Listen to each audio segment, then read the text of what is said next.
क्या करोगे?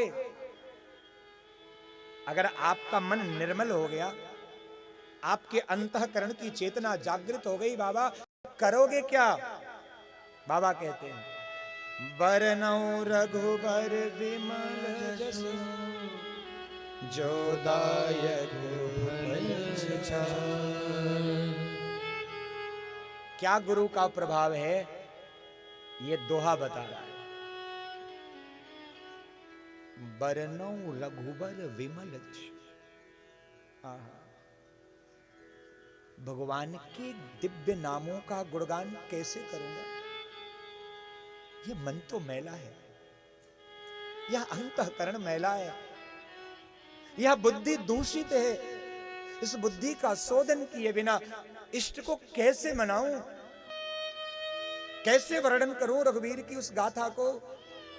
कैसे गुणगान करूं हनुमान के दिव्य चरित्रों को? इसलिए गुरु की कृपा आवश्यक है।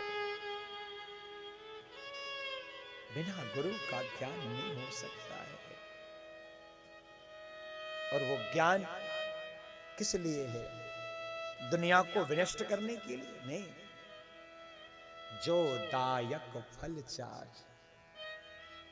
ध्यान से समझिएगा, बहुत गंभीर विषय पे मैं लेकर चल रहा हूं।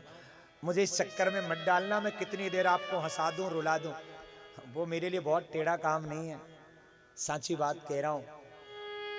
हंसाने के लिए अन्य लोग हैं, अन्य पीठ है, रुलाने के लिए अन्य पीठ है, भाषण देने की अन्य पीठ है, पर इस पीठ का नाम व्यास पीठ है। और मैं श्री हनुमान जी के चरण शरण में विराजमान हूं, इसलिए मैं केवल आपको कथा सुनाऊंगा। और कथा के माध्यम से आपके अंतःकरण में भक्ति का सुंदर प्राण प्रतिष्ठा करने का सार्थक प्रयास करूंगा।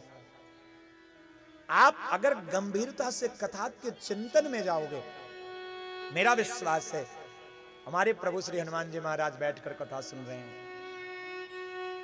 उन्हीं का गुणगान हो रहा है। आपके जीवन में भगवत प्राप्ति का सूत्र जरूर प्राप्त हो जाएगा। आपके अंतःकरण में भक्ति का एक छोटा सा बीज आरोपित हो जाएगा। महाराज मीराबाई ने जब गुरु का ज्ञान लिया, वहां के अंतःकरण में प्रेम रूपी भक्ति का बीज अंकुरित हुआ। तो मैया कहती है, मेरे तो गिरधर गोपाल दूसरो न कोई। सहज है कहना, इस बात को कहने के लिए गंभीर होना पड़ता है। मैं आह्वान करता हूं युवा पीढ़ी को, जो भटक गई है कहीं दुनिया के इस दिखावेपन में, जो भटक गई है पश्चिम के इस दिए गए चकाचौंध की दुनिया में, जो हमारे सनातन संस्कृति से कोसों दूर हो गई है,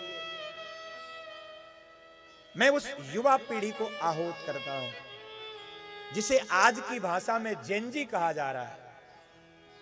आओ कथा में बैठो और चिंतनशील बनो।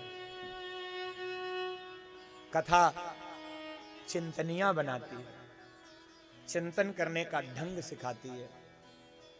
कथा में जो बैठता है बहुत धैर्यता के साथ बैठता है, और जब धैर्यता के साथ बैठता है तो अंतःकरण में चेतना जागृत होती है और वो चिंतन करना प्रारंभ करता है।